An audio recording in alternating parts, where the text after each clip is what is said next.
തലസ്ഥാനത്തെ തേർവാഴ്ചയിൽ പ്രതിരോധത്തിലാര് സൂപ്പർ പ്രൈം ടൈം ചർച്ച ആരംഭിക്കുകയാണ്. ബി.ജെ.പി സംസ്ഥാന secretary V Rajesh, KPCC secretary Jyothikumar Chamakkala, SFI സംസ്ഥാന പ്രസിഡന്റ് ജെ.സി തോമസ് എന്നിവരാണ് ചർച്ചയിൽ പങ്കെടുക്കുന്നത്. CPM സംസ്ഥാന സെക്രട്ടേറിയറ്റ് അംഗം ആനത്തലവട്ടം ആനന്ദനും അല്പസമയത്തിനകം ചർച്ചയിൽ പങ്കുചേരും. ആദ്യം ശ്രീ വി രാജേഷ്, നിങ്ങൾ CCTV ക്യാമറയിൽ കുടുങ്ങിയ CPM പ്രവർത്തകർക്കെതിരെ നടപടി വേണമെന്ന ആവശ്യമാണ് ഇന്ന് വാർത്താ സമ്മേളനത്തിൽ ആവർത്തിച്ച് പറഞ്ഞിരുന്നത്. ആ നടപടി ഉണ്ടായിരിക്കുന്നു. DYFI സംസ്ഥാന സമിതി അംഗം കൗൺസിലറുമായ IP ബിനു, SFI ജില്ലാ സെക്രട്ടറി പ്രതിൻ അടക്കം 4 പേരെ സസ്പെൻഡ് ചെയ്തിരിക്കുന്നു. അവരെ അറസ്റ്റ് ചെയ്യുകയും ചെയ്തിരിക്കുന്നു. നടപടി കൃത്യമല്ലേ?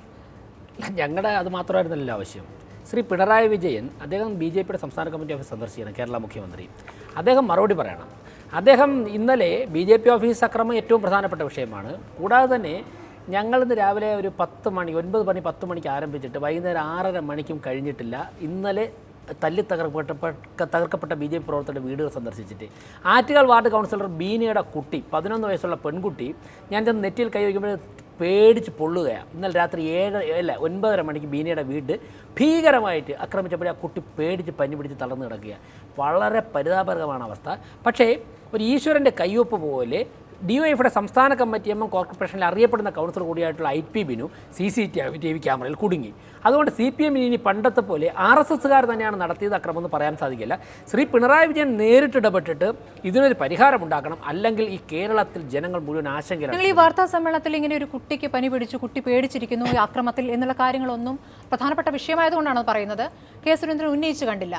കെ സുരേന്ദ്രൻ പ്രധാനമായും പറഞ്ഞത് കുമ്മനത്തെ ലക്ഷ്യമിട്ടുകൊണ്ടുള്ള ആക്രമണം മാത്രമല്ല, മറ്റ് ജില്ലകളിൽ നടന്ന CPM ഓഫീസുകൾക്കെതിരെ നടന്ന ആക്രമണത്തിൽ ആരും പിടിയിലായിട്ടില്ല തുടങ്ങിയ കാര്യങ്ങളാണ് ഉന്നയിച്ചത്. എന്തുകൊണ്ട് ഈ വിഷയം ഉന്നയിച്ചില്ല? എത്ര വീടുകൾക്കെതിരെ ആക്രമണം ഉണ്ടായിരിക്കും? എന്തുകൊണ്ട് അത് പറഞ്ഞു? ഞാനിന്ന് 24 വീടുകൾ സന്ദർശിച്ചു. അവിടെ ആറ്റുകാൽ കാർത്തിക നഗർ എന്ന് പറയുന്ന ഒരു കോളനിയിൽ 32 വീടുണ്ട്. അവിടുത്തെ ഞങ്ങളുടെ 4 പ്രവർത്തകരുടെ വീട്, അവിടെ OBC മോർച്ചയുടെ സംസ്ഥാന ജനറൽ സെക്രട്ടറി ശ്രീ മോഹൻ ചേട്ടൻ്റെ അനുജൻ്റെ വീട് കുത്തി തുറന്ന് അലമാരയിലുന്ന സാധനങ്ങൾ വരെ ഇറക്കിയുള്ളൂ. ഞാൻ പോയിട്ടില്ല.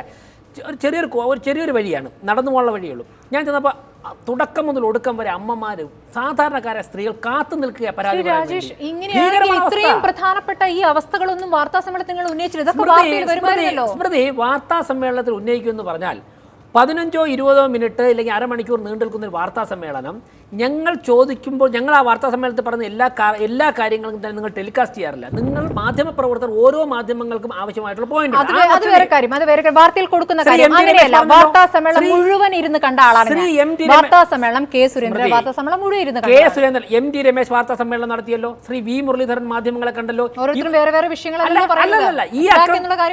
MD രമേശ് ഇന്ന് രാവിലെ തിരുവനന്തപുരത്ത് സംസ്ഥാന കമ്മിറ്റി ഓഫീസിൽ അവിടെ ഞങ്ങളുടെ സംസ്ഥാന അധ്യക്ഷന്മാരുള്ള കൂടിയാലോചനയൊക്കെ കഴിഞ്ഞിട്ട് പാർട്ടിയുടെ പിക്ചർ മുന്നോട്ട് വെച്ചു. കെ സുരേന്ദ്രൻ അദ്ദേഹത്തിന് കിട്ടിയ വിവരങ്ങൾ അദ്ദേഹം ഷെയർ ചെയ്തു. V മുരളീധരൻ രാജഗോപാലിന് സംസ്ഥാന കമ്മിറ്റി ഓഫീസിൽ വന്നതിന് ശേഷം അവരവിടെ വെർഷൻസ് പറഞ്ഞു.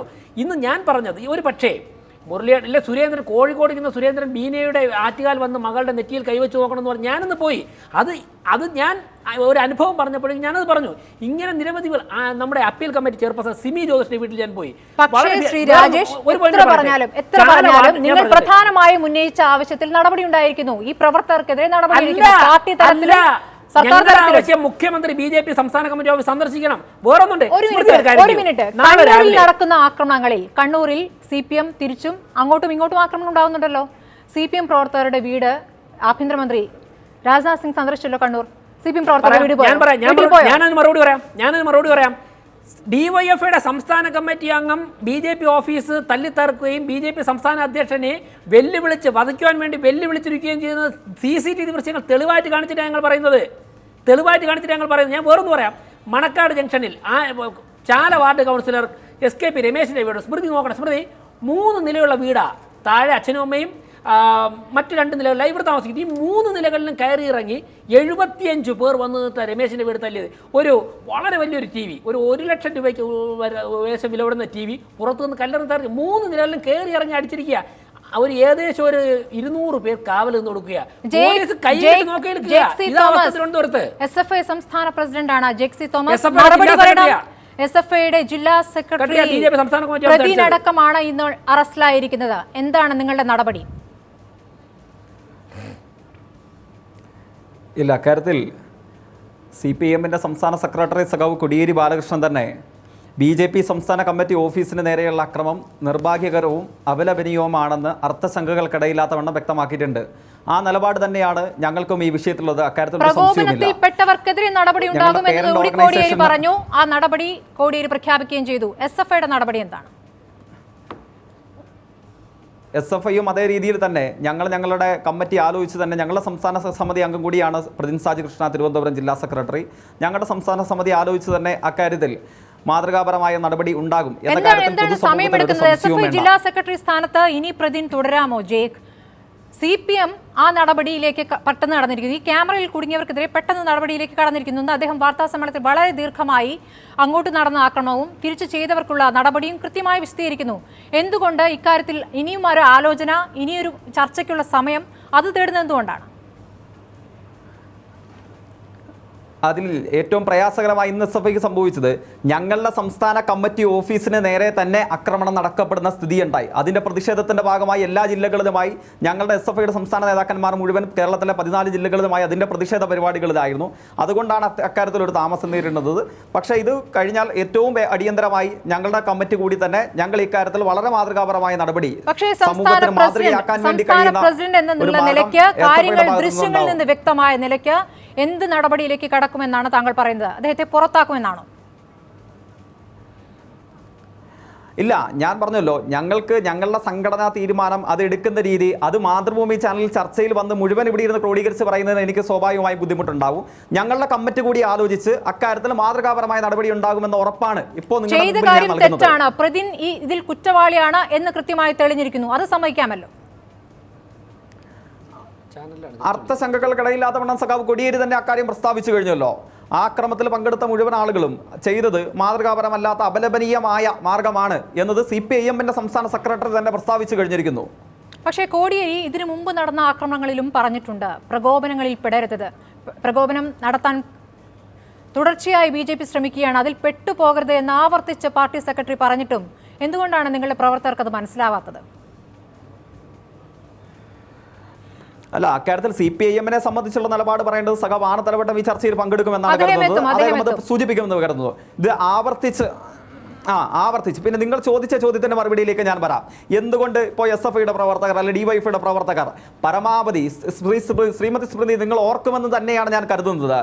ഇവിടെ ഇപ്പോൾ ഇന്നലത്തെ അക്രമത്തിൽ തന്നെ യുവമോർച്ചയുടെ സംസ്ഥാന സമിതി അംഗം ബഹുമാനപ്പെട്ട രാജേഷ് ആ സംഘടനയുടെ കൂടെ പ്രതിനിധിയാണെന്നാണ് കരുതുന്നത്. മാരകായുധങ്ങളുമായി CCTVയിൽ പറഞ്ഞില്ലെങ്കിലും വളരെ തത്സമയമാണ് കേരള പോലീസ്, തിരുവനന്തപുരത്തെ പോലീസ് പിടികൂടിയത്. ഒരക്രമത്തെയും തള്ളി പറയുന്നതായി ഞാൻ കണ്ടില്ല. ഒരാൾക്കെതിരെ നടപടിയെടുക്കുന്ന ഒരു പ്രസ്താവന ശ്രീ രാജേഷിൽ നിന്ന് ഞാൻ ഇതേവരെ കേട്ടില്ല. വീട് കയറി ആക്രമിച്ചത് മാത്രമോ? ഒരു വർഷ കാലഘട്ടത്തിനിടയിൽ ഇവിടെ മുഹമ്മദ് റിയാസ് മൗലവിയെ കാസർഗോഡ് മുസ്ലിം പള്ളിക്കുള്ളിൽ കയറി കൊലപ്പെടുത്തിയില്ലേ? പിടിയിലായത് RSSകാരല്ലേ? നമ്മുടെ നാട്ടിൽ തലസ്ഥാനത്തെ കണക്കുകൾ തന്നെ കൃത്യമായി കോടിയേരി പറഞ്ഞിട്ടുണ്ട്. പേര് സഹിതം ഇപ്പോൾ VV രാജേഷിനോട് ചോദിക്കാവുന്നതാണ്. പക്ഷേ നിങ്ങളുടെ ഭാഗത്തുള്ള കൃത്യമായ മറുപടി ആദ്യം പറയും. തിരിച്ചുള്ള ആരോപണത്തിന് പകരം തിരിച്ചുള്ള ആരോപണം ഞാൻ കൊലപാതകം നടത്തിയിട്ട് ആ കേസിലെ പ്രതികളെ തള്ളി പറയാൻ RSS നമ്മുടെ നാട്ടിൽ തയ്യാറായിട്ടില്ല.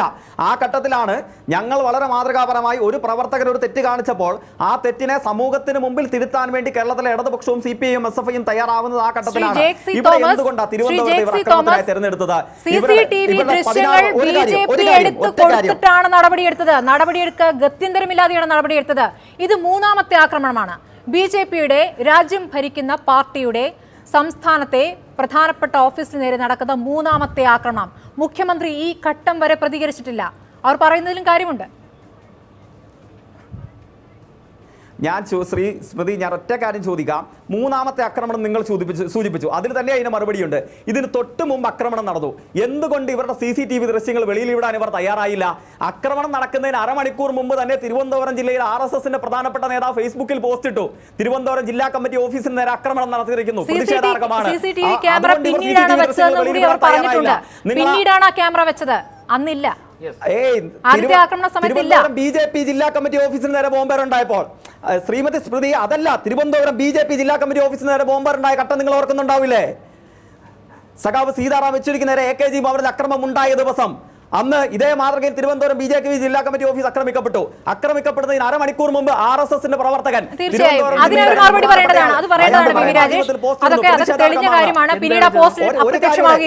രാത്രി 8 മണിക്ക് നടക്കുന്ന ആക്രമണം നടക്കുന്നു എന്ന് 6 മണിക്ക് പോസ്റ്റ് ഇട്ടു. സൂചിപ്പിക്കാൻ അതിൽ പറഞ്ഞ എന്താണ് ശ്രദ്ധിച്ചിട്ടുണ്ട്? അദ്ദേഹം പൂർത്തീകരിക്കും. ഒരു കാര്യം കൂടെ ജയ്ക്ക് പറയൂ. ഒരു കാര്യം കൂടെ സൂചിപ്പിക്കാണ്ട്, എന്തുകൊണ്ട് തിരുവനന്തപുരം ജില്ലയെ ഇവർ ഇപ്പോൾ പൊടുന്നനെ ആക്രമണത്തിന് കേന്ദ്രമായി തെരഞ്ഞെടുത്തു? 16 വർഷമായി ആർക്കും കയറാൻ പറ്റാതെ ഇവർ കോട്ടകൊത്തളമായി സംരക്ഷിച്ച് വെച്ച് ഇവരുടെ MG കോളേജിൽ ഇന്ന് 100 കണക്കിന് വിദ്യാർത്ഥികൾ SFIയുടെ കൊടി പിടിക്കാൻ വേണ്ടി തയ്യാറായി വന്നു. മിനിഞ്ഞാന്ന് ഒരു വിദ്യാർത്ഥിയെ പോലും അകത്ത് കയറ്റില്ല എന്ന് ഇവർ പ്രഖ്യാപിച്ച ധനവച്ചപുരം കോളേജിൽ ഇവരുടെ കാവി പതാക താഴെയിട്ടുകൊണ്ട് 100% കുട്ടികൾ SFIയുടെ പതാക പിടിക്കാൻ വേണ്ടി മുന്നോട്ടേക്ക് വന്നു. ഇവർ യൂണിവേഴ്സിറ്റി കോളേജിലേക്ക് മാർച്ച് നടത്തുമെന്ന് ഇവർ പത്രസമ്മേളനം നടത്തി പ്രഖ്യാപിച്ചു. ഞങ്ങൾ പറഞ്ഞു, ഒരു വിദ്യാർത്ഥി ABVP ഉണ്ടെങ്കിൽ, ഒരു വിദ്യാർത്ഥി RSSനുണ്ടെങ്കിൽ നിങ്ങളുടെ കൊടിമരം ഇടാൻ ഞങ്ങൾ സൗകര്യം ചെയ്തു തരാമെന്ന് പ്രഖ്യാപിച്ചു. ഒരു വിദ്യാർത്ഥി പോലും ഇല്ലാതെ ഇവർ നാണം കെട്ട് തിരുവനന്തപുരത്ത് നിന്ന് വഴിമാറി പോകേണ്ട സ്ഥിതി വന്നു. അങ്ങനെ തിരുവനന്തപുരത്തും കേരളത്തിന്റെ പൊതുസമൂഹത്തിന് മുമ്പിലും നാണം കെട്ട് കുനിഞ്ഞു നിൽക്കേണ്ടവരുന്ന അവസ്ഥയിൽ അഴിമതിയുടെ കേസിൽ, ഹവാലയുടെ കേസിൽ, നോട്ട് കച്ചവടത്തിന്റെ കേസിൽ, കള്ളനോട്ടടിയുടെ കേസിൽ തല കുനിച്ച് കേരളീയ സമൂഹത്തിന് മുമ്പിൽ BJP തകർന്നടിഞ്ഞു പോകുന്ന ഘട്ടത്തിലാണ് ഗത്യന്തരമില്ലാതെ ആക്രമണത്തിന്റെ ബോംബേറിന്റെ മാതൃക സ്വീകരിച്ച് തിരുവനന്തപുരത്തും കേരളത്തിലും പറഞ്ഞിട്ടുള്ള കാര്യം കണ്ണൂർ ആവർത്തിക്കാൻ പോവുകയാണ് തലസ്ഥാനത്ത്. അതിനുള്ള സൂചനകളാണ് ഇപ്പോൾ കണ്ടുകൊണ്ടിരിക്കുന്നതെന്ന്. ഇതിങ്ങനെ പുറമെ നിന്ന് നോക്കി നിൽക്കുന്ന ഒരു രീതിയിലാണോ കോൺഗ്രസ് നിൽക്കുന്നത്? അല്ല, ഞങ്ങളിപ്പോൾ ഇറങ്ങി അടിക്കണമെന്നാണ് പറയുന്നത്. അങ്ങനെയല്ല, ഇതിലെടുക്കുന്ന ഒരു നിലപാട് പുറമെ നിന്നൊരു അഭിപ്രായം പറയൽ മാത്രമാണ്. തീർച്ചയായിട്ടും അതല്ല.